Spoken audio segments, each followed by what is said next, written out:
गुरु की जरूरत हुंदी है। जिमें असीं वेखदे हां लोहे का गुण अक्सर च किन्ना भारी हुंदा है। लोहे नूं दरिया दे विच सुट्टिया जाए, पानी च सुट्टिया जाए, लोहा डुब जाता है। पर उही लोहा, उही किल्लां अगर लकड़ की बेड़ी दे विच लाइयां जाण, उही लोहा पानी दे उत्ते तैर पैंदा है।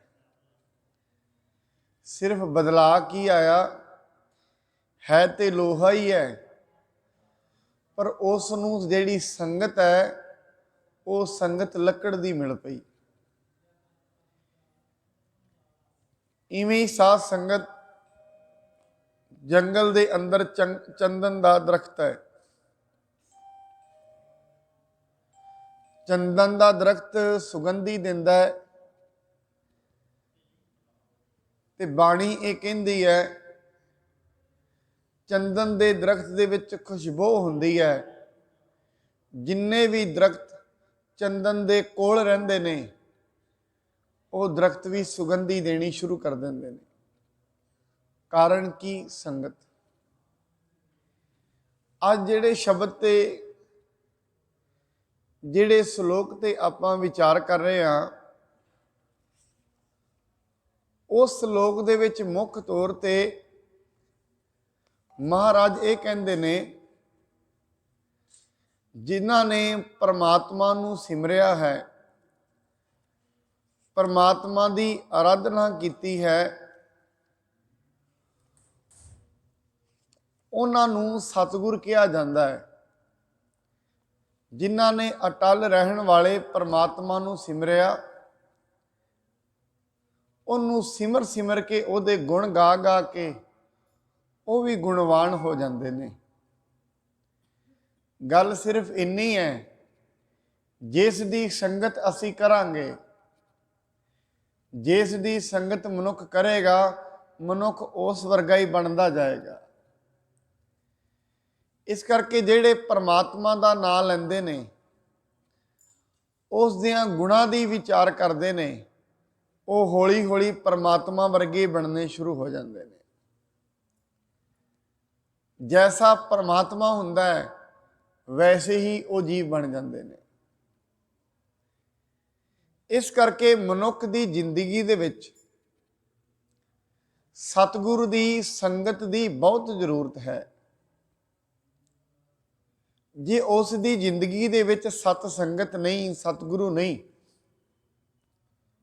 उस दी जिंदगी ऐसी है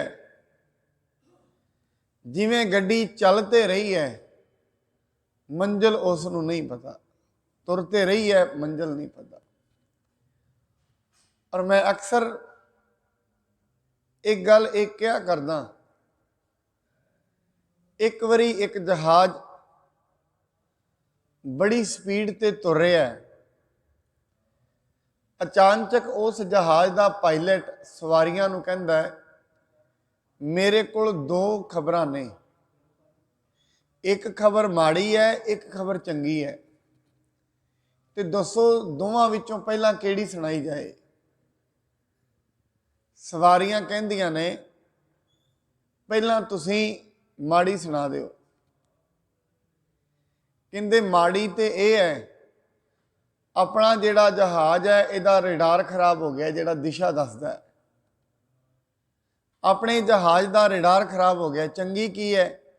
चंगी ये है ये जिहड़ी भी दिशा वाल जा रहा है बड़ी स्पीड नाल जा रहा है। बस ये समझ लेना चाहिए मनुख की जिंदगी बिना गुरु तो वो जहाज वर्गी है, जिहड़ा चलदा ते बड़ी स्पीड नाल है, जिहदी स्पीड ते बड़ी ज़्यादा है पर दिशा कोई नहीं है। जिंदगी चलदी ते बड़ी जोरां नाल है, हर कदम ते मनुख अपने आप नूं काबिल समझ रहा है, वधिया समझ रहा है, चलते रहा है, पर वो चलना किहड़ी दिशा विच है वो इस नूं नहीं पता। वो इस नूं पता लगदा है सतगुरु दे कोलों।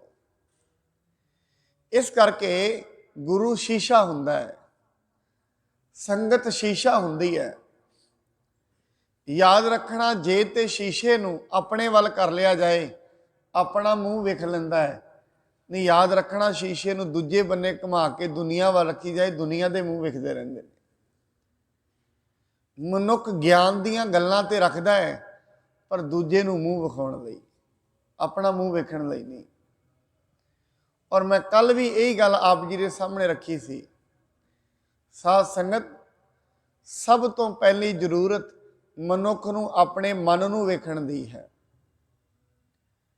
ਸਭ ਤੋਂ ਵੱਡੀ ਜ਼ਰੂਰਤ ਹੈ ਮਨੁੱਖ ਹੌਲੀ ਹੌਲੀ ਇੰਨਾ ਗੰਭੀਰ ਹੋਵੇ, ਆਪਣੇ ਮਨ ਵਿੱਚ ਉੱਠਣ ਵਾਲੇ ਸੰਕਲਪਾਂ ਤੇ ਵਿਕਲਪਾਂ ਨੂੰ ਪਕੜੇ। ਮਨ ਦੇ ਵਿੱਚ ਜੋ ਜੋ ਕੁਝ ਵੀ ਭਰਿਆ ਹੋਇਆ ਹੈ ਮਨ ਨੂੰ ਵੇਖਿਆ ਜਾਏ। ਤੇ ਮਨ ਨੂੰ ਵੇਖੇਗਾ ਕੌਣ? ਮਨ ਦੇ ਅੰਦਰ ਹੀ ਇੱਕ ਮਨ ਨੂੰ ਵੇਖਣ ਵਾਲਾ ਵੀ ਹੈ। ਇਹਦੇ ਤੇ ਅਸੀਂ ਇੱਕ ਗੱਲ ਕਰ ਸਕਦੇ ਹਾਂ, ਜਿਵੇਂ ਰਾਤ ਨੂੰ ਸੁਪਨਾ ਚੱਲਦਾ ਹੈ, ਸੁਪਨੇ ਦੇ ਵਿੱਚ ਸਾਰਾ ਸੁਪਨਾ ਚੱਲ ਰਿਹਾ ਹੈ ਪਰ ਇੱਕ ਸੁਪਨੇ ਨੂੰ ਵੇਖਣ ਵਾਲਾ ਵੀ ਹੁੰਦਾ ਹੈ। ਭਾਵ ਜਿਵੇਂ ਮਨੁੱਖ ਚੱਲ ਰਿਹਾ ਸੁਪਨੇ ਦੇ ਵਿੱਚ ਗੱਡੀ ਵਿੱਚ, ਹੁਣ ਚੱਲਦੇ ਰਿਹਾ ਨਾਲ ਦੀ ਨਾਲ ਇੱਕ ਚਿੱਤ ਵੀ ਹੈ ਜਿਹੜਾ ਸੁਪਨੇ ਨੂੰ ਯਾਦ ਰੱਖਦਾ, ਜਿਹੜਾ ਦੱਸਦਾ ਰਹਿੰਦਾ ਨਹੀਂ ਇਹ ਗਲਤ ਹੋ ਗਿਆ, ਇਹ ਮਾੜਾ ਹੋ ਗਿਆ, ਵਿੱਚ ਵਿੱਚ ਦੱਸਦਾ ਰਹੇਗਾ। ਇਵੇਂ ਹੀ ਜਦੋਂ ਮਨੁੱਖ ਆਪਣੀ ਜ਼ਿੰਦਗੀ ਵਿੱਚ ਉਹਦੇ ਮਨ ਦੇ ਵਿੱਚ ਵਿਚਾਰ ਉੱਠਦੇ ਨੇ, ਇੱਕ ਉਹ ਵਿਚਾਰਾਂ ਨੂੰ ਵੇਖਣ ਵਾਲਾ ਹੁੰਦਾ ਹੈ ਜਿਹੜਾ ਇਸ ਨੂੰ ਕਹਿੰਦਾ ਇਹ ਠੀਕ ਹੈ ਇਹ ਗਲਤ ਹੈ। ਤੇ ਬੜੀ ਵਾਰੀ ਉਸ ਤੋਂ ਬਾਅਦ ਜਦੋਂ ਆਪਾਂ ਕਰਮ ਕਰ ਦਿੰਦੇ ਹਾਂ, ਸਾਲ 2 ਸਾਲ ਬਾਅਦ ਮਨ ਵਿੱਚ ਫਿਰ ਯਾਦ ਹੁੰਦੀ ਹੈ, ਮੈਂ ਉਦੋਂ ਵੀ ਮਨਾ ਤੈਨੂੰ ਕਿਹਾ ਸੀ ਇਹ ਕੰਮ ਨਾ ਕਰ, ਇਹ ਗਲਤ ਹੈ। ਭਾਵ ਇੱਕ ਦ੍ਰਿਸ਼ਟਾ ਹੈ, ਇੱਕ ਸਾਖੀ ਹੈ ਜਿਹੜਾ ਚੇਤੇ ਵਿੱਚ ਰੱਖਦਾ ਹੈ। ਇਹਨੂੰ ਮਹਾਰਾਜ ਕਹਿੰਦੇ ਨੇ, ਪਹਿਲਾਂ ਤੇ ਪਰਮਾਤਮਾ ਨੂੰ ਜਾਣਨਾ ਹੈ। ਜਿਨ੍ਹਾਂ ਨੇ ਪਰਮਾਤਮਾ ਨੂੰ ਜਾਣਿਆ ਹੈ, ਪਰਮਾਤਮਾ ਨੂੰ ਸੋਚਣ ਤੇ ਸਮਝਣ ਦੇ ਮਾਰਗ ਤੇ ਤੁਰੇ ਨੇ। ਕਿਉਂਕਿ ਮਨੁੱਖ ਦੀ ਜ਼ਰੂਰਤ ਨਹੀਂ ਹੈ ਵੈਸੇ ਪਰਮਾਤਮਾ ਜ਼ਿੰਦਗੀ ਵਿੱਚ। ਮਨੁੱਖ ਦੀ ਜ਼ਰੂਰਤ ਰੋਟੀ ਹੈ, ਪਦਾਰਥ ਨੇ। ਵਿਰਲਾ ਹੀ ਮਨੁੱਖ ਹੁੰਦਾ ਹੈ ਜਿਹਦੀ ਜ਼ਰੂਰਤ ਪਹਿਲਾਂ ਪਰਮਾਤਮਾ ਬਣ ਜਾਏ। ਕਿਉਂਕਿ ਜਦੋਂ ਤਾਈਂ ਉਹ ਜ਼ਰੂਰਤ ਹੀ ਨਹੀਂ ਬਣੇਗਾ ਫਿਰ ਉਹਨੂੰ ਪਾਉਣ ਦੇ ਉਪਰਾਲੇ ਹੀ ਨਹੀਂ ਹੋਣਗੇ। ਤੁਸੀਂ ਕਦੇ ਵੇਖੋਗੇ ਸਬਜ਼ੀ ਮੰਡੀਆਂ ਵਿੱਚ ਬੜੀ ਭੀੜ ਹੈ, ਅਨਾਜ ਮੰਡੀਆਂ ਵਿੱਚ ਬੜੀ ਭੀੜ ਹੈ, ਦੁਕਾਨਾਂ ਤੇ ਬੜੀ ਭੀੜ ਹੈ। ਸਤ ਸੰਗਤ ਵਿੱਚ ਇੰਨੀ ਗੈਦਰਿੰਗ ਨਹੀਂ ਹੁੰਦੀ, ਇੰਨਾ ਇਕੱਠ ਨਹੀਂ ਹੁੰਦਾ। ਕਾਰਨ ਇਹ ਹੈ, ਕੋਈ ਮਨੁੱਖ ਇੱਥੇ ਬੈਠ ਸਕਦਾ ਹੈ ਜਿਹੜਾ ਇਹ ਜਾਣਨਾ ਚਾਹੇਗਾ ਪਰਮੇਸ਼ਰ ਕੀ ਹੈ, ਜਿਹੜਾ ਉਹਦੇ ਬਾਰੇ ਸਮਝਣਾ ਚਾਹੇਗਾ, ਜਿਹਨੂੰ ਉਹਦੀ ਜ਼ਰੂਰਤ ਹੈ। ਪਰ ਇਹ ਜਿਹੜੀ ਜ਼ਰੂਰਤ ਬੜੀ ਮੁਸ਼ਕਲ ਦੇ ਨਾਲ ਤੇ ਬੜਿਆਂ ਭਾਗਾਂ ਨਾਲ ਪੈਦਾ ਹੁੰਦੀ ਹੈ। ਹਰੇਕ ਮਨੁੱਖ ਦੇ ਅੰਦਰ ਇਹ ਜ਼ਰੂਰਤ ਪੈਦਾ ਨਹੀਂ ਹੁੰਦੀ। ਇਸ ਕਰਕੇ ਸਤਿਪੁਰਖ ਜਿਨ ਜਾਣਿਆ, ਸਤਿਗੁਰ ਤਿਸ ਕਾ ਨਾਉ। ਸਤਿਗੁਰ ਅਸੀਂ ਕਿਹਨੂੰ ਕਹਿੰਦੇ ਆ? ਜਿਸ ਨੇ ਪ੍ਰਮਾਤਮਾ ਨੂੰ ਜਾਣ ਲਿਆ ਹੈ। ਉਹ ਕਿੱਥੇ ਹੈ, ਕਿੱਥੇ ਰਹਿੰਦਾ ਹੈ, ਕਿੰਨਾ ਵੱਡਾ ਹੈ, ਉਹਦਾ ਰੂਪ ਕੀ ਹੈ, ਉਹਦਾ ਰੰਗ ਕੀ ਹੈ, ਆਪਾਂ ਨੂੰ ਇਹ ਪਤਾ ਹੈ। ਅੱਜ ਦੁਨੀਆ ਦੇ ਉੱਤੇ ਪਰਮਾਤਮਾ ਦੀ ਹਸਤੀ ਬਾਰੇ ਪਤਾ ਹੈ। ਪਰਮਾਤਮਾ ਕੀ ਕਰਦਾ ਹੈ, ਉਹ ਕਿੰਨਾ ਵੱਡਾ ਹੁੰਦਾ ਹੈ, ਉਹਦੇ ਕਿਹੜੇ ਕਿਹੜੇ ਰੂਪ ਨੇ, ਕਿੰਨਾ ਕਰਕੇ? ਸਿਰਫ ਉਹਨਾਂ ਕਰਕੇ ਜਿਨ੍ਹਾਂ ਨੇ ਪਰਮਾਤਮਾ ਨੂੰ ਜਾਣਿਆ ਹੈ। ਆਪਾਂ ਇੱਥੇ ਗੁਰਦੁਆਰਾ ਸਾਹਿਬ ਬੈਠੇ ਹਾਂ, ਕਿਉਂ? ਕਿਉਂਕਿ ਗੁਰੂ ਤੇਗ ਬਹਾਦਰ, ਗੁਰੂ ਗ੍ਰੰਥ ਸਾਹਿਬ ਮਹਾਰਾਜ ਨੇ ਪਰਮਾਤਮਾ ਨੂੰ ਜਾਣਿਆ ਹੈ। ਉਹਨਾਂ ਨੇ ਜਾਣਿਆ ਹੈ। ਬਾਣੀ ਫਿਰ ਸਾਨੂੰ ਸਮਝਾਉਂਦੀ ਹੈ ਵੀ ਅਸੀਂ ਤੇ ਉਹਨਾਂ ਨੂੰ ਜਾਣ ਲਿਆ ਹੈ, ਤੁਸੀਂ ਵੀ ਉਹਨੂੰ ਜਾਣਨਾ ਕਰੋ। ਜਦੋਂ ਤਾਈਂ ਜਾਣਿਆ ਨਹੀਂ ਉਦੋਂ ਤਾਈਂ ਦੱਸਿਆ ਨਹੀਂ ਜਾ ਸਕਦਾ। ਇਸ ਕਰਕੇ ਜਾਣਨਾ ਬਹੁਤ ਜ਼ਰੂਰੀ ਹੈ। ਜਦੋਂ ਤਾਈਂ ਜਾਣਾਂਗੇ ਨਹੀਂ, ਪਹਿਚਾਨਾਂਗੇ ਨਹੀਂ, ਉਦੋਂ ਤਾਈਂ ਉਹਦੇ ਬਾਰੇ ਪਤਾ ਨਹੀਂ ਲੱਗੇਗਾ। इस करके महाराज कहते ने मनुख तू भी परमात्मा नूं जानना कर। हुण उहदे जानन वास्ते उपाय की ने ये भी गुरबाणी दसदी है। उन्हों किवें जाणिया जा सकता है, किवें उन्हों माणिया जा सकता है, ये बारे भी गल की गई है। मैनूं इतिहास दे विच याद आउंदा है मंग दी गल। भाई लहणा जी जदों गुरु नानक साहब जी दे कोल जांदे ने, भावें घर दे अंदर उन्हां दा हट्टी दा काम है, दुकानदारी वो करते ने, पर सतगुरु महाराज दे कोल जांदे ने, भावें कि होर भी तीर्थां ते वो जांदे हुंदे सन, पर मन दे अंदर एक तड़फ सी कि परमात्मा नूं जानन दी। बिजनेस चलदा सी, दुकानदारी चलदी सी, नाल नाल मन विच एक ये भी तड़फ रहिंदी सी परमात्मा नूं भी जाणिया जाए।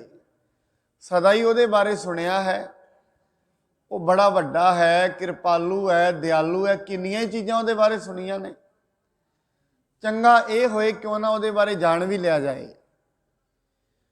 हुण जे उहदे बारे जानना है, उहदे बारे समझना है, फिर उहदे कोल जाना पएगा जिन्हें पहलां जान चुकिया है। जे उहदे बारे जानना जाना तो उहदे कोल पएगा जिन्हें पहलां उहनूं पा लिया है, जिन्हें जान लिया है। लगातार खोज पड़ताल करते रहे। एक दिन भाई जोत जी तो गुरबाणी सुन के मन में प्रेरणा उठी तो गुरु नानक साहब महाराज दे कोल चले गए। और कादे लई? मन में इको ही प्रेरणा सी, मैं परमात्मा नूं पाउणा है,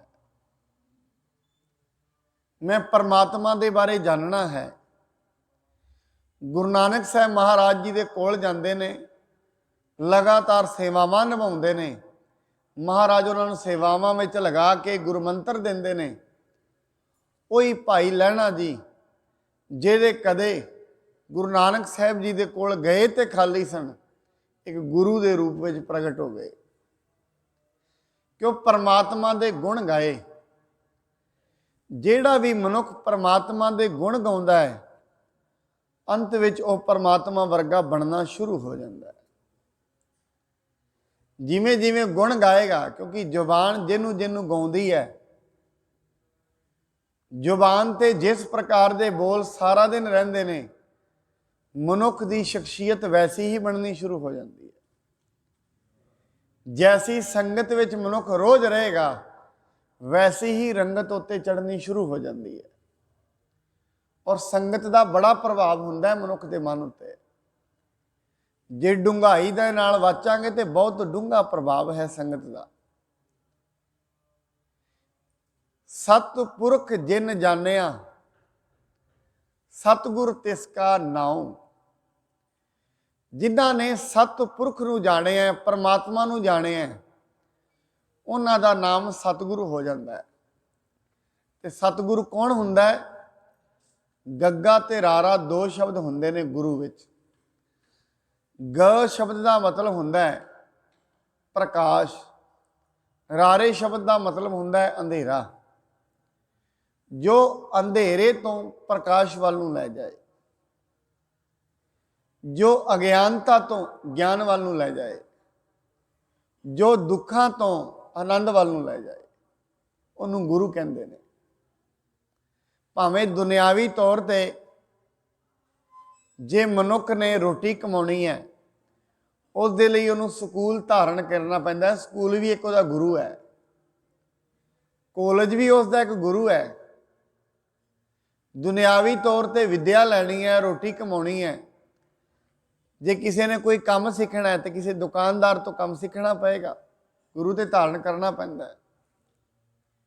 हुण मनुख नूं देखो, दुनियावी तौर पर पदार्थां लई गुरु धारण मनुख कर लैंदा है। हुण उस नूं मन दी ते आत्मा दी समझ ही नहीं है, इस करके मानसिक ते आत्मिक तौर पर गुरु धारण मनुख करता ही नहीं है। पहले समयां विच जिस दा कोई गुरु नहीं सी ना हुंदा, उस दे घर कोई रोटी भी नहीं सिखांदा हुंदा। पहलां वेख लैंदे सी इहदा गुरु है। क्यों? क्योंकि जेदा गुरु नहीं, जेदे अंदर गुरु दी विचार नहीं है, साध संगत एक गल याद रखना, वो मनुख की जिंदगी बहुती चंगी नहीं होएगी। ਉਹ ਵੱਖਰੀ ਗੱਲ ਹੈ। ਵਿਹਾਰਿਕ ਤੌਰ ਤੇ, ਸਮਾਜਿਕ ਤੌਰ ਤੇ ਨਮਸਕਾਰ ਕਰਨੀ, ਇਹ ਵੱਖਰੀਆਂ ਗੱਲਾਂ ਨੇ। ਜਦੋਂ ਤੱਕ ਵਿਚਾਰ ਅੰਦਰ ਨਹੀਂ ਜਾਏਗੀ ਗੁਰੂ ਦੀ, ਉਦੋਂ ਤੱਕ ਜ਼ਿੰਦਗੀ ਦੇ ਵਿੱਚ ਹੋ ਸਕਦਾ ਹੈ ਉਹ ਜਿਹੜਾ ਧਨ ਕਮਾਏਗਾ, ਧਨ ਕੀ ਪਤਾ ਕਿਸੇ ਕੋਈ ਗੁਰੂ ਹੋਏਗਾ ਤੇ ਉਹਨੂੰ ਡਰ ਹੋਏਗਾ, ਸੰਗਤ ਵਿੱਚ ਜਾਏਗਾ ਤੇ ਉਹਨੂੰ ਡਰ ਹੋਏਗਾ, ਮਾੜਾ ਕਰਮ ਨਹੀਂ ਕਰੇਗਾ। ਨਹੀਂ, ਜੇ ਮਾੜਾ ਕਰਮ ਕਰਕੇ ਧਨ ਕਮਾ ਲਿਆ, ਉਹਨੂੰ ਜਿਹੜਾ ਵੀ ਖਾਂਦਾ ਉਹਦਾ ਹਿੱਸੇਦਾਰ ਬਣ ਜਾਂਦਾ, ਭਾਗੀਦਾਰ ਬਣ ਜਾਂਦਾ। ਇਸ ਕਰਕੇ ਸਿਆਣੇ ਪੁਰਸ਼ ਖਾਣਾ ਖਾਣ ਤੋਂ ਪਹਿਲਾਂ ਹੀ ਪੁੱਛ ਲੈਂਦੇ ਨੇ, ਉਹਦੇ ਘਰ ਪੀਣ ਤੋਂ ਪਹਿਲਾਂ ਹੀ ਪੁੱਛਦੇ ਨੇ, ਭਾਈ ਤੂੰ ਕੋਈ ਗੁਰਬਾਣੀ ਕਿਸੇ ਗੁਰੂ ਦੀ ਗੱਲ ਸੁਣਦਾ ਹੈ ਕਿ ਐਸੇ ਹੀ ਤੇਰੀ ਜ਼ਿੰਦਗੀ ਚੱਲ ਰਹੀ ਹੈ? ਜੇ ਇਵੇਂ ਹੀ ਜ਼ਿੰਦਗੀ ਚੱਲ ਰਹੀ ਹੈ ਫਿਰ ਅਸੀਂ ਤੇਰੇ ਘਰ ਕੁਝ ਖਾਣਾ ਨਹੀਂ ਹੈ। ਕਿਉਂ? ਕਿਉਂਕਿ ਉਹਦੀ ਕਿਰਤ ਕਮਾਈ ਵੀ ਅਪਵਿੱਤਰ ਹੁੰਦੀ ਹੈ। ਉਸ ਦੇ ਕਮਾਏ ਹੋਏ ਧਨ ਦੇ ਵਿੱਚੋਂ ਵੀ ਹੰਕਾਰ, ਹਉਮੈ ਅਤੇ ਲਾਲਚ ਦੀ ਬੋ ਆਉਂਦੀ ਹੈ। ਇਸ ਕਰਕੇ ਗੁਰੂ ਨਾਨਕ ਸਾਹਿਬ ਮਹਾਰਾਜ ਜਿਸ ਦਿਨ ਗਏ ਉਦਾਸੀਆਂ ਤੇ, ਮਲਕ ਭਾਗੋ ਦੇ ਘਰ ਨਹੀਂ ਗਏ, ਭਾਈ ਲਾਲੋ ਦੇ ਘਰ ਗਏ ਨੇ। ਕਿਉਂ? ਲਾਲੋ ਭੈ ਵਾਲਾ ਹੈ, ਭਾਵੇਂ ਗਰੀਬ ਹੈ ਪਰ ਪਰਮਾਤਮਾ ਦੇ ਭੈ ਵਾਲਾ ਹੈ, ਪਰਮਾਤਮਾ ਦੇ ਡਰ ਵਾਲਾ ਹੈ। ਮਲਕ ਭਾਗੋ ਕੋਲ ਧਨ ਤੇ ਬੜਾ ਹੈ, ਪਰ ਉਹਦੇ ਧਨ ਦੇ ਵਿੱਚ ਗਰੀਬਾਂ ਤੇ ਨਿਮਾਣੇ ਤੇ ਨਿਤਾਣੇ ਲੋਕਾਂ ਦੇ ਖੂਨ ਦੀ ਬਦਬੂ ਆਉਂਦੀ ਹੈ ਉਹਦੀ ਰੋਟੀ ਦੇ ਵਿੱਚੋਂ। ਤੇ ਗੁਰੂ ਨਾਨਕ ਸਾਹਿਬ ਮਹਾਰਾਜ ਇਸ ਚੀਜ਼ ਨੂੰ ਭਲੀ ਭਾਂਤ ਜਾਣਦੇ ਤੇ ਪਰਖਦੇ ਹਨ। ਸਤਿਪੁਰਖ ਨੂੰ ਜਾਣਨ ਵਾਲਾ ਸਤਿਗੁਰੂ ਬਣਦਾ ਹੈ। ਉਹੀ ਮਨੁੱਖ ਦੁਨੀਆ ਦੇ ਦੁੱਖ ਕੱਟ ਸਕਦਾ ਹੈ ਜਿਨਨੇ ਪਰਮਾਤਮਾ ਨੂੰ ਜਾਣ ਲਿਆ ਹੋਏ। ਹੁਣ ਠੀਕ ਹੈ, ਪਰਮਾਤਮਾ ਬਾਰੇ ਗੱਲਾਂ ਕਰਨ ਵਾਲੇ ਬਹੁਤ ਨੇ, ਜਿਹਨੂੰ ਮਹਾਰਾਜ ਨੇ ਕਿਹਾ ਕਿਤਾਬਾਂ ਪੜ੍ਹਨ ਵਾਲੇ ਬੜੇ ਨੇ। ਪੜ੍ਹ ਪੜ੍ਹ ਗੱਡੀ ਲੱਦੀ ਹੈ, ਪੜ੍ਹ ਪੜ੍ਹ ਭਰੀ ਹੈ ਸਾਥ, ਪੜ੍ਹ ਪੜ੍ਹ ਬੇੜੀ ਪਾਈ ਹੈ, ਪੜ੍ਹ ਪੜ੍ਹ ਗੱਡੀ ਹੈ ਖਾਤ। ਨਾਨਕ ਲੇਖੈ ਇੱਕ ਗੱਲ, ਹੋਰ ਹਉਮੈ ਝਖਣਾ ਝਾਕ। ਭਾਵੇਂ ਇਸੇ ਪੰਕਤੀ ਦੇ ਵਿੱਚ ਮਹਾਰਾਜ ਕਹਿੰਦੇ ਪੜ੍ਹੀਐ ਜੇਤੇ ਬਰਸ ਬਰਸ, ਪੜ੍ਹੀਐ ਜੇਤੇ ਮਾਸ, ਪੜ੍ਹੀਐ ਜੇਤੀ ਆਰਜਾ, ਪੜ੍ਹੀਐ ਜੇਤੇ ਸਾਸ। ਅੰਤ ਦੇ ਵਿੱਚ ਕਹਿ ਦਿੰਦੇ ਨੇ ਕਿਤਾਬਾਂ ਤੇਰੇ ਕੋਲ ਬੜੀਆਂ ਨੇ, ਪਰਮਾਤਮਾ ਬਾਰੇ ਬੁੱਧੀ ਦੇ ਤੌਰ ਤੇ ਵਿਸ਼ਲੇਸ਼ਣ ਵੀ ਬੜਾ ਕੀਤਾ ਹੈ, ਕਿੱਥੇ ਰਹਿੰਦਾ ਹੈ, ਉਹਦੇ ਲੱਛਣ ਕੀ ਨੇ, ਪਰ ਜਦੋਂ ਤਾਈਂ ਉਹਨੂੰ ਜਾਣਿਆ ਨਹੀਂ ਨਾ, ਫਿਰ ਉਹਦੇ ਬਾਰੇ ਪੜ੍ਹਿਆ ਵੀ ਵਿਅਰਥ ਗਿਆ। ਜਿਵੇਂ ਅਮਰੀਕਾ ਜਾਣ ਦੀ ਮਨੁੱਖ ਤਿਆਰੀ ਕਰਦਾ ਹੈ, ਉਹਦੇ ਬਾਰੇ ਪੜ੍ਹੇ ਬਰਾ, ਕਿਵੇਂ ਜਾਇਆ ਜਾਂਦਾ ਹੈ, ਕਿਹੜੇ ਦੇਸ਼ ਵਿੱਚੋਂ ਜਾਇਆ ਜਾਂਦਾ ਹੈ, ਵੀਜ਼ਾ ਕਿਵੇਂ ਲੱਗਦਾ ਹੈ, ਸਾਰੀ ਫਾਈਲਿੰਗ ਦਾ ਪਤਾ ਕਰੇ, ਪਰ ਅਮਰੀਕਾ ਕਦੇ ਜਾਏ ਨਾ। ਕਹਿੰਦੇ ਜੇ ਅਮਰੀਕਾ ਕਦੇ ਨਹੀਂ ਗਿਆ ਫਿਰ ਉਹਦੇ ਬਾਰੇ ਜਾਣਨਾ ਵਿਅਰਥ ਹੋ ਗਿਆ, ਜਿਹਦੇ ਬਾਰੇ ਜਾਣ ਹੀ ਨਾ ਸਕਿਆ। ਪਰਮਾਤਮਾ ਨੂੰ ਪਰਮਾਨੰਦ ਕਿਹਾ ਜਾਂਦਾ ਹੈ, ਜਿਹਦੇ ਵਿੱਚ ਜੁੜਨ ਦੇ ਨਾਲ ਆਨੰਦ ਹੀ ਆਨੰਦ, ਚਿੰਤਾਵਾਂ ਦੂਰ, ਝੋਰੇ ਦੂਰ, ਭੈ ਦੂਰ, ਡਰ ਦੂਰ। ਜਦੋਂ ਮਨੁੱਖ ਦਾ ਮਨ, ਉਹਦੀ ਸੁਰਤ ਪਰਮਾਤਮਾ ਨੂੰ ਮਹਿਸੂਸ ਕਰ ਲੈਂਦੀ ਹੈ, ਉਹਦੀ ਪਹਿਚਾਣ ਵੀ ਇਹੀ ਹੈ, ਉਹ ਚਿੰਤਾਵਾਂ ਵਿੱਚ ਨਹੀਂ ਹੋਏਗਾ, ਡਰਾਂ ਵਿੱਚ ਨਹੀਂ ਹੋਏਗਾ। ਹਰੇਕ ਮਨੁੱਖ ਡਰ ਵਿੱਚ ਹੈ, ਭੈ ਵਿੱਚ ਹੈ, ਚਿੰਤਾ ਵਿੱਚ ਹੈ। ਔਰ ਯਾਦ ਰੱਖਣਾ, ਜਿਹੜੀਆਂ ਚਿੰਤਾਵਾਂ ਦਾ ਸੰਬੰਧ ਕਦੇ ਵੀ ਮਨੁੱਖ ਦੀ ਪ੍ਰੋਪਰਟੀ ਦੇ ਨਾਲ ਨਹੀਂ ਹੈ। ਚਿੰਤਾਵਾਂ ਦਾ ਸੰਬੰਧ, ਚਿੰਤਾਵਾਂ ਦਾ ਸੰਬੰਧ, ਕਿਉਂਕਿ ਚਿੰਤਾ ਹੋ ਰਹੀ ਹੈ, ਇਹ ਚਿੰਤਾ ਇਹ ਨਹੀਂ ਕੋਈ ਗਰੀਬ ਨੂੰ ਹੀ ਹੁੰਦੀ ਹੈ, ਜਿਹੜਾ ਬਹੁਤ ਅਮੀਰ ਹੈ ਉਹਨੂੰ ਵੀ ਹੁੰਦੀ ਹੈ। ਦੁਨਿਆਵੀ ਤੌਰ ਤੇ ਅਮੀਰ ਹੈ ਜਿਹੜਾ, ਦੁਨਿਆਵੀ ਤੌਰ ਤੇ ਜਿਹਦੇ ਕੋਲ ਬੜੀ ਮਾਇਆ ਹੈ, ਚਿੰਤਾ ਵਿੱਚ ਉਹ ਵੀ ਗ੍ਰਸਤ ਹੈ। ਚਲੋ ਇੱਕ ਗਰੀਬ ਹੈ ਜਿਹਦੇ ਕੋਲ ਖਾਣ ਦੀ ਰੋਟੀ ਨਹੀਂ ਹੈ, ਉਹਦੀ ਚਿੰਤਾ ਤੇ ਵਾਜਬ ਹੈ, ਪਰ ਜਿਹਦੇ ਕੋਲ ਤੇ ਅੰਬਾਰ ਨੇ ਖਾਣ ਦੇ, ਉਹ ਚਿੰਤਾ ਵਿੱਚ ਕਿਉਂ ਹੈ? ਇਹਦਾ ਇੱਕ ਕਾਰਨ ਹੈ, ਕਿਉਂਕਿ ਚਿੰਤਾਵਾਂ ਕਦੇ ਵੀ ਬਾਹਰੀ ਤੌਰ ਤੇ ਪਦਾਰਥਾਂ ਨਾਲ ਨਹੀਂ ਜਾਂਦੀਆਂ। ਕਿਉਂ? ਕਿਉਂਕਿ ਚਿੰਤਾ ਸਰੀਰ ਨਹੀਂ ਕਰ ਰਿਹਾ, ਚਿੰਤਾ ਮਨ ਕਰਦਾ ਹੈ। ਚਿੰਤਾਵਾਂ ਸਰੀਰ ਦੇ ਤਲ ਤੇ ਨਹੀਂ ਹਨ, ਸਰੀਰ ਤੇ ਸਾਧਨ ਹੈ। शरीर ते रिफ्लैक्शन करता है बस साडे भावां नूं। जदों मनुख रोंदा है अथरू निकलते हैं, अखां दे विचों अथरू पानी वग रहा है, रिफ्लैक्शन है, प्रगटावा है। इवें चिंता मन दे विच है ते मन का इलाज गुरबाणी है। मन फटाफट भजदा है, फटाफट भजी जा रहा, रुकदा नहीं है। ते डर ते चिंतावां मन दे विच ने।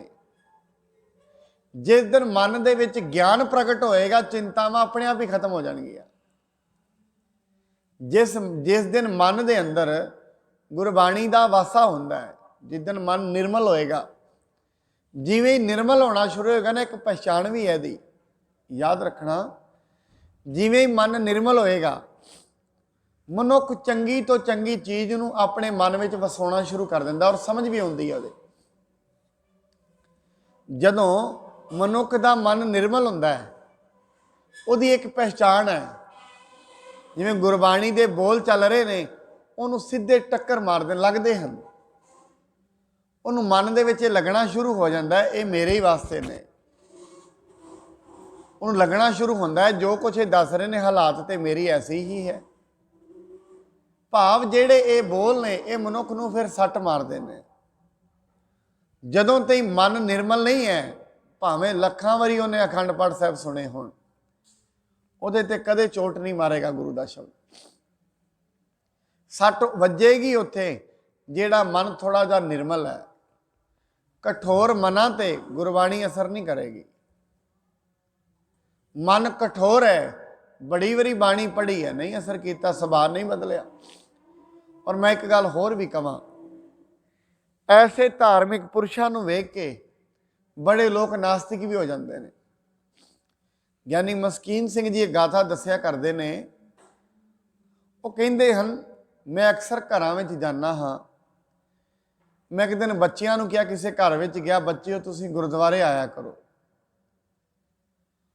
वो कहते हैं, कहते गुरुद्वारे, कहते उत्थे आके की प्राप्ति होएगी? वो कहते ने शांति की, गुरबाणी पढ़िया करो, शांति प्राप्त होएगी।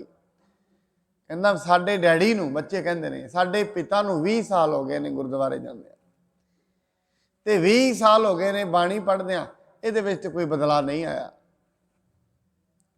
ये ते 20 साल पहला भी क्रोधी सी, अज भी क्रोधी है। 20 साल पहला भी माड़ा बोल लैंदा सी, अज भी बोल लैंदा, बदलाव तो कोई आया नहीं। कहते असीं ते अपने घरों ही शिक्षा लैंदे आ, फिर साडे विच बदलाव किवें आएगा? गल सियाणी भी है और समझण वाली भी है।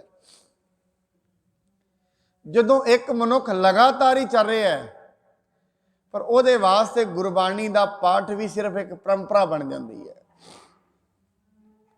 गुरबाणी का पाठ भी एक क्रिया बन जाती, जिवें रोटी खानी एक क्रिया है ना, पाठ भी एक क्रिया बन गई।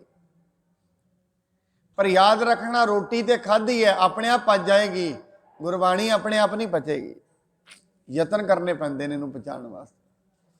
पर बाणी कहती खाना ही जरूरी नहीं है, पचाउणा ज़्यादा जरूरी है।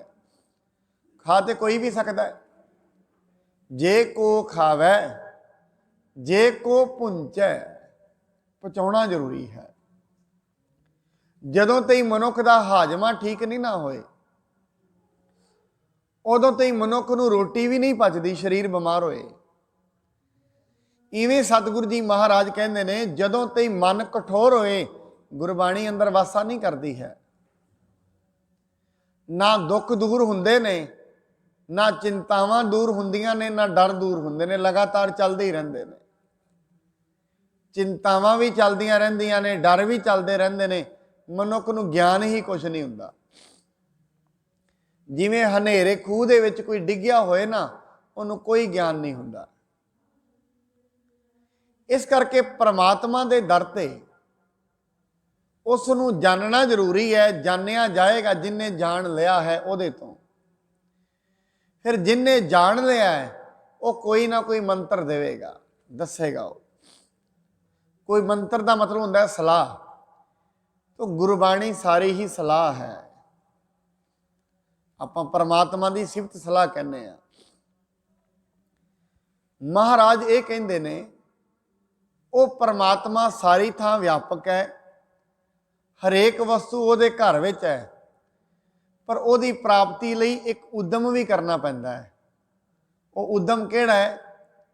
ਜਿਹਨੂੰ ਬਾਣੀ ਕਹਿੰਦੀ ਸਾਚੇ ਸਾਹਿਬਾ ਕਿਆ ਨਾਹੀ ਘਰ ਤੇਰਾ, ਘਰ ਤਾਂ ਤੇਰਾ ਸਭ ਕਿਛ ਹੈ, ਜਿਸ ਦੇਹ ਸੋ ਪਾਵੇ। ਉਦਮ ਕੀ ਹੈ? ਸਦਾ ਸਿਫਤ ਸਲਾਹ ਤੇਰੀ, ਨਾਮ ਮਨ ਵਸਾਵੇ। ਨਾਮ ਜਿਨ ਕੈ ਮਨ ਵਸਿਆ, ਵਾਜੇ ਸ਼ਬਦ ਕਨੇਰੇ। ਉਦਮ ਇਹ ਹੈ।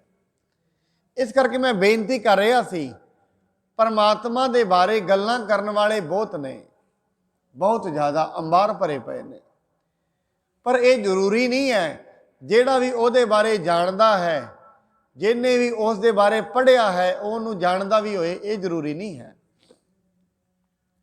ਜਿਵੇਂ ਅਮਰੀਕਾ ਦੇ ਬਾਰੇ ਸਾਰੀ ਦੁਨੀਆ ਜਾਣਦੀ ਹੈ, ਪਰ ਗਿਆ ਕੋਈ ਕੋਈ ਹੈ, ਜਾਣਦੇ ਸਾਰੇ ਨੇ, ਪਹੁੰਚਣ ਵਾਲਾ ਕੋਈ ਕੋਈ ਹੈ। ਅਕਸਰ ਲੋਕ ਵਿਆਕਰਨਾਂ ਤੇ ਫਸ ਜਾਂਦੇ ਨੇ। ਧਰਮ ਦੇ ਜਗਤ ਵਿੱਚ ਇਹੀ ਝਗੜਾ ਚੱਲਦਾ ਹੈ। ਮਨੁੱਖ ਅਕਸਰ ਵਿਆਕਰਨਾਂ ਤੇ ਫਸ ਜਾਂਦੇ ਨੇ, ਅੱਖਰਾਂ ਦੀ ਲੜਾਈ ਤੇ ਫਸ ਜਾਂਦੇ ਨੇ, ਭਾਵਾਂ ਵੱਲ ਕੋਈ ਵੀ ਨਹੀਂ ਜਾਂਦਾ, ਅੱਖਰਾਂ ਤੇ ਹੀ ਖੜ ਜਾਂਦੇ ਨੇ ਮਨੁੱਖ। ਔਰ ਅੱਖਰਾਂ ਦੀ ਲੜਾਈ ਚੱਲਦੀ ਰਹਿੰਦੀ ਹੈ, ਸਿਧਾਂਤਾਂ ਦੀ ਲੜਾਈ ਚੱਲਦੀ ਰਹਿੰਦੀ ਹੈ, ਭਾਵਾਂ ਵੱਲ ਕੋਈ ਵੀ ਨਹੀਂ ਜਾਂਦਾ। ਕਹਿੰਦੇ ਇੱਕ ਵਾਰ ਇੱਕ ਫਕੀਰ ਹੋਇਆ, ਉਹ ਅਸਲ ਦੇ ਵਿੱਚ ਪਰਮਾਤਮਾ ਦਾ ਨਾਂ ਲੈਂਦਾ ਸੀ, ਭਾਸ਼ਾ ਉਹਨੂੰ ਨਹੀਂ ਸੀ ਆਉਂਦੀ, ਉਲਟੇ ਸਿੱਧੇ ਸ਼ਬਦ ਬੋਲਦਾ ਹੁੰਦਾ ਸੀ, ਬੜਾ ਪਰਮਾਤਮਾ ਨਾਲ ਜੁੜਿਆ ਹੋਇਆ ਸੀ। ਉਸੇ ਪਿੰਡ ਦੇ ਵਿੱਚ ਇੱਕ ਗਿਆਨੀ ਪੰਡਤ ਜੀ ਰਹਿੰਦੇ ਸਨ। ਪੰਡਤ ਦਾ ਮਤਲਬ ਵਿਦਵਾਨ, ਜਿਹਨੇ ਪਰਮਾਤਮਾ ਦੀ ਗੱਲ ਕਰਦਾ, ਭਾਵੇਂ ਉਹ ਹਿੰਦੂ ਹੈ, ਮੁਸਲਿਮ ਹੈ, ਸਿੱਖ, ਕੋਈ ਵੀ ਹੈ, ਜਿਹਨੇ ਪਰਮਾਤਮਾ ਦੇ ਬਾਰੇ ਸਿਰਫ ਪੜ੍ਹਿਆ ਹੈ, ਸਮਝਿਆ ਨਹੀਂ ਹੈ, ਜਾਣਿਆ ਨਹੀਂ ਹੈ, ਪਾਇਆ ਨਹੀਂ ਹੈ। ਠੀਕ ਹੈ, ਉਹ ਚੱਲ ਪਿਆ। ਉਹ ਵਿਦਵਾਨ ਜੀ ਇੱਕ ਦਿਨ ਖੂਹ ਦੇ ਵਿੱਚ ਡਿੱਗ ਪਏ। ਹੁਣ ਹੋਰ ਤੇ ਨੇੜੇ ਕੋਈ ਨਹੀਂ, ਉਹ ਆਵਾਜ਼ਾਂ ਦੇ ਰਹੇ ਨੇ ਅੰਦਰੋਂ, ਮੈਨੂੰ ਬਚਾਓ। ਉਹੀ ਫਕੀਰ ਚੱਲਦਾ ਚੱਲਦਾ ਖੂਹ ਦੇ ਕੋਲ ਪਹੁੰਚ ਗਿਆ। ਹੁਣ ਉਹਨੂੰ ਕਹਿੰਦਾ ਹੈ ਵੀ ਹੋਰ ਤੇ ਕੁਛ ਨਹੀਂ ਹੈ। ਆਪਣੀ ਉਹ ਬੋਲੀ ਦੇ ਵਿੱਚ, ਬੋਲੀ ਤੇ ਉਹਨੂੰ ਨਹੀਂ ਸੀ ਆਉਂਦੀ, ਜੋੜ ਜਾੜ ਕੇ ਸ਼ਬਦ ਜੋੜੇ ਨੇ ਵੀ ਮੈਂ ਬਾਲਟੀ ਲੈ ਕੇ ਆਉਣਾ ਤੇ ਰੱਸਾ ਲੈ ਕੇ ਆਉਣਾ। ਉਹ ਡਿੱਗਿਆ ਹੋਇਆ ਵੀ ਅੰਦਰੋਂ ਆਵਾਜ਼ ਦਿੰਦਾ, ਕਹਿੰਦਾ ਬਾਲਟੀ ਤੇ ਰੱਸਾ ਲਿਆਏਗਾ, ਘੱਟੋ ਘੱਟ ਆਪਣੀ ਵਿਆਕਰਣ ਤੇ ਠੀਕ ਕਰ ਭਾਸ਼ਾ ਦੀ। ਅੰਦਰੋਂ ਡਿੱਗਿਆ ਡਿੱਗਿਆ ਵੀ ਉਹ ਕਹਿੰਦਾ ਚੱਲ ਤੇਰੀ ਗੱਲ ਠੀਕ ਹੈ, ਫਿਰ ਤੈਨੂੰ ਬਚਾਉਣ ਬਾਅਦ ਵਿੱਚ ਹੀ ਆਵਾਂਗਾ, ਪਹਿਲਾਂ ਮੈਂ ਆਪਣੀ ਵਿਆਕਰਣ ਠੀਕ ਕਰਦਾ ਹਾਂ। ਕਹਿੰਦੇ 1 ਸਾਲ ਉਹ ਪੜ੍ਹਦਾ ਰਿਹਾ, 1 ਸਾਲ ਬਾਅਦ ਆ ਕੇ ਵੇਖਿਆ ਉਹ ਇਹਨਾਂ ਖਤਮ ਹੋ ਚੁੱਕਿਆ ਸੀ। ਗੱਲ ਇਹ ਹੀ ਹੈ, ਮਨੁੱਖ ਆਪਣੀ ਜ਼ਿੰਦਗੀ ਵਿੱਚ ਭਾਸ਼ਾਵਾਂ ਦੇ ਯੁੱਧ ਵਿੱਚ ਲੱਗਿਆ ਹੋਇਆ, ਭਾਵਾਂ ਤੋਂ ਕੋਹਾਂ ਦੂਰ ਹੋ ਗਿਆ, ਪਰਮਾਤਮਾ ਬਾਰੇ ਦ੍ਰਿਸ਼ਟਾਂਤ ਖੋਜਣ ਤੇ ਲੱਗਿਆ ਹੋਇਆ ਹੈ। ਕਿਉਂ? ਦੱਸਣੇ ਨੇ ਕਿਸੇ ਨੂੰ, ਸਮਝਾਉਣੇ ਨੇ ਕਿਸੇ ਨੂੰ, ਇਹਨਾਂ ਦ੍ਰਿਸ਼ਟਾਂਤਾਂ ਤੇ ਲੱਗਿਆ ਹੋਇਆ। ਪਰਮਾਤਮਾ ਦੇ ਬਾਰੇ ਦਲੀਲਾਂ ਖੋਜ ਰਿਹਾ ਹੈ। ਕਿਹਦੇ ਲਈ ਦਲੀਲ ਦੇਣੀ ਹੈ ਕਿਸੇ ਨੂੰ? ਵਿਰਲੇ ਮਨੁੱਖ ਹੁੰਦੇ ਨੇ ਜਿਹੜੇ ਦਲੀਲ ਨਹੀਂ ਖੋਜਦੇ, ਪਹੁੰਚ ਜਾਂਦੇ ਨੇ, ਦਲੀਲਾਂ ਦੇ ਰੋਲਿਆਂ ਵਿੱਚ ਨਹੀਂ ਰਹਿੰਦੇ। ਦਲੀਲਾਂ ਦੀ ਖੋਜ ਉਹ ਮਨੁੱਖ ਕਰਦੇ ਨੇ ਜਿਨ੍ਹਾਂ ਨੇ ਦੂਜਿਆਂ ਨੂੰ ਸਮਝਾਉਣਾ ਹੈ, ਜਿਨ੍ਹਾਂ ਨੇ ਖੁਦ ਸਮਝਣਾ ਹੈ, ਉਹਨਾਂ ਨੂੰ ਦਲੀਲਾਂ ਦੀ ਲੋੜ ਨਹੀਂ ਹੈ। ਇਵੇਂ ਗੁਰੂ ਅਮਰਦਾਸ ਮਹਾਰਾਜ ਦੇ ਕੋਲ ਇੱਕ ਪੰਡਿਤ ਹੁੰਦਾ, ਬੜਾ ਪੜ੍ਹਿਆ ਲਿਖਿਆ। ਉਹ ਸੋਚਦਾ ਹੈ, ਦਿਗਵਿਜੈ ਸੀ ਉਹ, ਲੋਕਾਂ ਕੋਲ ਜਾਂਦਾ ਸੀ, ਜਿਹਦੇ ਨਾਲ ਵੀ ਆਪਣੀ ਬਹਿਸ ਕਰਦਾ ਸੀ, ਉਹਦੀਆਂ ਕਿਤਾਬਾਂ ਖੋਲ੍ਹ ਲੈਂਦਾ ਸੀ। ਗੁਰੂ ਅਮਰਦਾਸ ਜੀ ਦੇ ਕੋਲ ਵੀ ਆਇਆ ਤੇ ਸੋਚਦਾ ਇਹ ਹੈ ਵੀ ਮਹਾਰਾਜ ਸਾਹਿਬ ਜੀ ਨਾਲ ਵੀ ਮੈਂ ਬਹਿਸ ਕਰਾਂਗਾ ਤੇ ਉਹਨਾਂ ਨੂੰ ਹਰਾ ਦਿਆਂਗਾ। ਗੁਰੂ ਸਾਹਿਬ ਜੀ ਦੇ ਕੋਲ ਆ ਗਿਆ, ਵਿਚਾਰ ਸ਼ੁਰੂ ਹੋਈ। ਮਹਾਰਾਜ ਜੀ ਹੋਰ ਤੇ ਵਿਚਾਰ ਨਹੀਂ ਕੀਤੀ, ਮਹਾਰਾਜ ਨੇ ਸਿੱਧੀ ਪਰਮਾਤਮਾ ਦੀ ਗੱਲ ਆਰੰਭ ਕਰ ਦਿੱਤੀ। ਉਹ ਗੱਲ ਮਨ ਤੋਂ ਸ਼ੁਰੂ ਕਰਦਾ ਹੈ। ਮਹਾਰਾਜ ਕਹਿੰਦੇ ਨੇ, ਭਾਈ ਜੇ ਮਨ ਦੇ ਵਿੱਚ ਪਰਮਾਤਮਾ ਦੀ ਸਿਫਤ ਸਲਾਹ ਰਹਿੰਦਿਆਂ ਲੋਭ ਰਹਿ ਗਿਆ, ਹੰਕਾਰ ਰਹਿ ਗਿਆ, ਫਿਰ ਉਦੋਂ ਤਾਈਂ ਪਰਮਾਤਮਾ ਦੇ ਬਾਰੇ ਜਾਣਨ ਦਾ ਲਾਭ ਤੇ ਕੋਈ ਨਾ ਹੋਇਆ। ਕਹਿੰਦੇ ਤੂੰ ਪਰਮਾਤਮਾ ਦੀ ਬਹਿਸ ਤੇ ਕਈ ਲੋਕਾਂ ਨੂੰ ਹਰਾਇਆ ਹੈ ਕਿ ਤੇਰੇ ਮਨ ਦੇ ਅੰਦਰੋਂ ਹੰਕਾਰ ਖਤਮ ਹੋ ਗਿਆ। ਇੰਨੇ ਕਿਤਾਬਾਂ ਤੇ ਤੂੰ ਬੋਝ ਚੁੱਕੀ ਫਿਰਦਾ ਹੈ, ਤੈਨੂੰ ਇਹ ਬੋਝ ਚੁੱਕਣ ਦਾ ਫਾਇਦਾ ਕੀ ਹੋਇਆ? ਕਹਿੰਦਾ ਕਿਉਂ? ਕਹਿੰਦੇ ਜਿਹੜੀ ਚੀਜ਼ ਅੰਦਰੋਂ ਕੱਢਣੀ ਸੀ ਹੋ ਮੈਂ ਤੇ ਅੰਦਰੋਂ ਕੱਢੀ ਨਹੀਂ, ਕਿਤਾਬਾਂ ਚੁੱਕਣ ਦਾ ਕੀ ਫਾਇਦਾ? ਇਹ ਤੇ ਐਸੇ ਹੋ ਗਿਆ ਜਿਵੇਂ ਗਧੇ ਦੇ ਸਿਰ ਦੇ ਉੱਤੇ, ਗਧੇ ਦੇ ਉੱਤੇ ਭਾਵੇਂ ਰੇਤਾ ਢੋ ਲਓ, ਭਾਵੇਂ ਕਿਤਾਬਾਂ ਢੋ ਲਓ, ਕੰਮ ਇੱਕੋ ਹੀ ਹੈ। ਗਧਾ ਕਦੇ ਵੀ ਕਿਤਾਬਾਂ ਨਾਲ ਗੁਣਵਾਨ ਨਹੀਂ ਬਣਦਾ, ਢੋ ਸਕਦਾ ਹੈ। ਇਸ ਕਰਕੇ ਪਰਮਾਤਮਾ ਦੇ ਬਾਰੇ ਬਹੁਤੇ ਲੋਕ ਭਾਰ ਹੀ ਢੋਂਦੇ ਰਹਿੰਦੇ ਨੇ ਸਾਰੀ ਉਮਰ, ਜਾਣਦੇ ਨਹੀਂ ਹਨ ਉਹਦੇ ਬਾਰੇ। ਜਾਣਨਾ ਕੀ ਹੈ? ਉਸ ਨੂੰ ਮੰਨਣਾ। ਇਸ ਕਰਕੇ ਜਿਨ੍ਹਾਂ ਨੇ ਪਰਮਾਤਮਾ ਨੂੰ ਜਾਣਿਆ ਹੈ ਉਹਨਾਂ ਨੂੰ ਸਤਿਗੁਰ ਕਿਹਾ ਜਾਂਦਾ ਹੈ। ਤੇ ਉਹਨਾਂ ਦੀ ਪਹਿਚਾਣ ਵੀ ਇਹ ਹੈ, ਉਹ ਤਤ ਵਸਤੂ ਦੀ ਗੱਲ ਕਰਦੇ ਹਨ, ਉਰਾਂ ਪਰਾਂ ਦੀਆਂ ਗੱਲਾਂ ਉਹ ਨਹੀਂ ਕਰਦੇ। ਸਤਿਪੁਰਖ ਜਿਨ ਜਾਣਿਆ ਸਤਿਗੁਰ ਤਿਸ ਕਾ ਨਾਉ। ਹੁਣ ਮਹਾਰਾਜ ਅੰਤ ਦੇ ਵਿੱਚ ਜਿਹੜੀ ਗੱਲ ਕਹਿੰਦੇ ਨੇ, ਤਿਸ ਕੈ ਸੰਗ ਸਿੱਖ ਉਧਰੈ ਨਾਨਕ ਹਰ ਗੁਣ ਗਾਓ। ਉਹਦੀ ਸੰਗਤ ਵਿੱਚ ਰਹਿੰਦਿਆਂ ਜਿਹੜੇ ਵੀ ਉਸ ਦੀ ਸੰਗਤ ਵਿੱਚ ਆਉਂਦੇ ਨੇ ਉਹਨਾਂ ਦਾ ਪਾਰ ਉਤਾਰਾ ਹੋ ਜਾਂਦਾ। ਕਿਉਂ? ਕਿਉਂਕਿ ਉਹ ਹਰੀ ਦੇ ਗੁਣ ਗਾਉਂਦੇ ਨੇ। ਉਹਨਾਂ ਦੀ ਸੰਗਤ ਵਿੱਚ ਬੈਠ ਕੇ ਰੱਬ ਦਾ ਚੇਤਾ ਆਉਂਦਾ ਹੈ, ਪਰਮਾਤਮਾ ਦਾ ਚੇਤਾ ਆਉਂਦਾ ਹੈ, ਪਰਮਾਤਮਾ ਬਾਰੇ ਸਮਝ ਲੱਗਦੀ ਹੈ। ਇਹਨੂੰ ਹੀ ਮਹਾਰਾਜ ਸਾਹਿਬ ਜੀ ਕਹਿਣਾ ਚਾਹੁੰਦੇ ਨੇ, ਕਹਿੰਦੇ ਹੇ ਮਨੁੱਖ ਤੂੰ ਵੀ ਪਰਮਾਤਮਾ ਬਾਰੇ ਜਾਣਨਾ ਸ਼ੁਰੂ ਕਰ। ਤੇ ਉਹਦੇ ਬਾਰੇ ਜਾਣਨਾ ਕਿੱਥੇ ਹੈ? ਸੰਗਤ ਵਿੱਚ ਜਾ ਕੇ। ਐਸੀ ਜਗ੍ਹਾ ਤੇ ਜਾ ਕੇ ਬੈਠ ਜਿੱਥੇ ਪਰਮਾਤਮਾ ਦੀ ਗੱਲ ਹੁੰਦੀ ਹੋਏ, ਕਿਉਂਕਿ ਉਸ ਨੂੰ ਪਾਉਣਾ ਹੀ ਸਾਰੇ ਦੁੱਖਾਂ ਦਾ ਨਾਸ਼ ਕਰਨਾ ਹੈ। ਉਸ ਦਾ ਜ਼ਿੰਦਗੀ ਦੇ ਵਿੱਚ ਆ ਜਾਣਾ ਹੀ ਸਾਰਿਆਂ ਦੁੱਖਾਂ ਦਾ ਨਾਸ਼ ਹੈ। ਮਹਾਰਾਜ ਇਸ ਕਰਕੇ ਕਹਿੰਦੇ ਨੇ, ਜ਼ਿੰਦਗੀ ਵਿੱਚ ਪਦਾਰਥਾਂ ਦੇ ਆਉਣ ਨਾਲ ਜ਼ਿੰਦਗੀ ਦੇ ਵਿੱਚੋਂ ਦੁੱਖ ਨਾਸ਼ ਨਹੀਂ ਹੁੰਦੇ, ਚਿੰਤਾਵਾਂ ਖਤਮ ਨਹੀਂ ਹੁੰਦੀਆਂ। ਔਰ ਸਾਧ ਸੰਗਤ, ਜੈਸਾ ਮਨੁੱਖ ਅੱਜ ਬਣਨਾ ਚਾਹੁੰਦਾ ਹੈ, ਜੈਸੀ ਬਿਰਤੀ ਰੱਖਦਾ ਹੈ, ਜੇ ਚਾਹੁੰਦਾ ਮੇਰੇ ਕੋਲ ਫਲਾਣੀ ਚੀਜ਼ ਦੀ ਕਮੀ ਆ, ਉਹ ਆ ਜਾਏ ਤੇ ਮੈਂ ਸ਼ਾਂਤ ਹੋ ਜਾਵਾਂਗਾ, ਉਹ ਚੀਜ਼ਾਂ ਬੜਿਆਂ ਲੋਕਾਂ ਕੋਲ ਪਹਿਲਾਂ ਵੀ ਆਲਰੇਡੀ ਹੈਗੀਆਂ ਨੇ। ਆਪ ਜੀ ਉਹਨਾਂ ਲੋਕਾਂ ਨੂੰ ਜਾ ਕੇ ਮਿਲੋਗੇ ਤੇ ਉਹਨਾਂ ਨੂੰ ਪੁੱਛੋਗੇ ਮੈਂ ਇਹ ਚੀਜ਼ ਚਾਹੁੰਦਾ ਕਿ ਤੂੰ ਸ਼ਾਂਤ ਹੋ ਗਿਆ, ਉਹ ਕਹੇਗਾ ਨਹੀਂ। ਇਸ ਕਰਕੇ ਮਨੁੱਖ ਸਰੀਰ ਦੇ ਤਲ ਤੇ ਜਿਉਂਦਾ ਹੈ। ਸਰੀਰ ਦੇ ਤਲ ਤੇ ਜਿਉਣ ਵਾਲੇ ਲੋਕ ਕਦੇ ਵੀ ਰੱਬ ਦੀ ਖੋਜ ਨਹੀਂ ਕਰਦੇ। ਕਦੇ ਵੇਖਣਾ ਪਸ਼ੂਆਂ ਦੀ ਜ਼ਿੰਦਗੀ ਵਿੱਚ ਗੁਰੂ ਦੀ ਜ਼ਰੂਰਤ ਨਹੀਂ ਹੁੰਦੀ। ਕਿਉਂ? ਪਸ਼ੂਆਂ ਦਾ ਜ਼ਿੰਦਗੀ ਇੱਥੇ ਹੀ ਖੜੀ ਹੁੰਦੀ ਹੈ, ਖਾਣਾ ਪੀਣਾ, ਬਸ ਸੌਣਾ ਹੈ, ਅੰਤ ਨੂੰ ਖਤਮ ਹੋ ਜਾਣਾ। ਪਸ਼ੂਆਂ ਦੀ ਜ਼ਿੰਦਗੀ ਸਿਰਫ ਇੱਥੇ ਹੀ ਖੜੀ ਹੈ, ਪਰ ਮਨੁੱਖਾਂ ਦੀ ਜੀਵਨ ਐਸਾ ਨਹੀਂ ਹੈ। ਮਨੁੱਖਾਂ ਦਾ ਜੀਵਨ ਸਿਰਫ ਖਾਣ ਤੇ ਪੀਣ ਵਾਸਤੇ ਨਹੀਂ ਮਿਲਿਆ ਹੈ, ਸਿਰਫ ਇੱਥੇ ਰਿਸ਼ਤੇਦਾਰੀਆਂ ਬਣਾਉਣ ਵਾਸਤੇ ਨਹੀਂ ਮਿਲਿਆ ਹੈ। ਇਹ ਜੀਵਨ ਮਿਲਿਆ ਹੈ ਪਰਮਾਤਮਾ ਦੇ ਨਾਲ ਰਿਸ਼ਤੇਦਾਰੀ ਬਣ ਜਾਏ। ਜਿਹਨੂੰ ਬਾਣੀ ਕਹਿੰਦੀ ਹੈ, ਹੋ ਆਇਆ ਦੂਰ ਹੋ ਚੱਲ ਕੇ ਮੈਂ ਤੱਕੀ ਤੋ ਸਰਨਾਏ ਜਿਓ, ਮੈਂ ਆਸਾ ਰੱਖੀ ਚਿੱਤ ਮੈਂ ਮੇਰਾ ਸਭੋ ਦੁੱਖ ਗਵਾਏ ਜਿਓ। ਦੁੱਖ ਕੀ ਹੈ? ਜਨਮ ਤੇ ਮਰਨ। ਇਹ ਤੋਂ ਵੱਡਾ ਦੁੱਖ ਨਹੀਂ ਹੈ ਕੋਈ।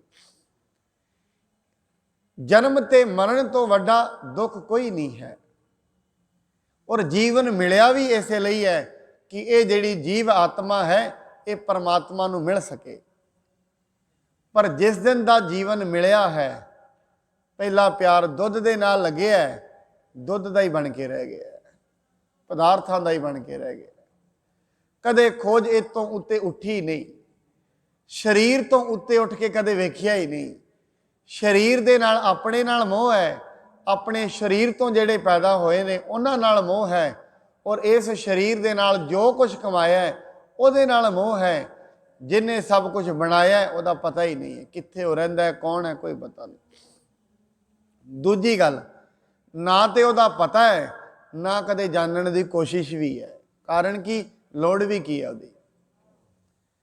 ਰੋਟੀ ਤੋਂ ਬਿਨਾ, ਯਾਦ ਰੱਖਣਾ ਸਾਧ ਸੰਗਤ, ਪਾਣੀ ਤੋਂ ਬਿਨਾ ਇੱਕ ਦਿਨ ਲੰਘ ਸਕਦਾ ਹੈ, ਹਵਾ ਤੋਂ ਬਿਨਾ ਇੱਕ ਸੈਕਿੰਡ ਵੀ ਨਹੀਂ ਲੰਘਦਾ।